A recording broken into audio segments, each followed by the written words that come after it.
Shock ஆயிட்டேன்.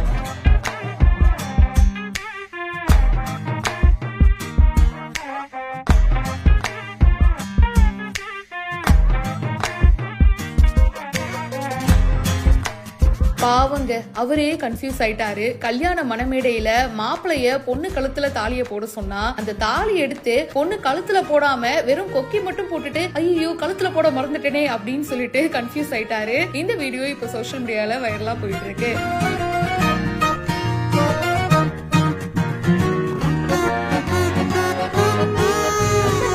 பின்ன என்னங்க, இதுக்கெல்லாம் பிராக்டிஸ் பண்ணிட்டாங்க வர முடியும். கல்யாண மேடையில 4 பேர் 40 விஷயம் சொல்லுவாங்க. ஐயர் ஒண்ணு சொல்லுவாரு, பின்னாடி இருந்து அம்மா ஒண்ணு சொல்லுவாங்க, சொந்தக்காரங்க ஏதோ ஒண்ணு சொல்லுவாங்க. அந்த ஸ்ட்ரகிள் எல்லாம் தாண்டி மாப்பிள்ளை பொண்ணு கழுத்துல தாலி கட்டி முடிக்கிற அந்த மொமெண்ட் இருக்கு பாருங்க,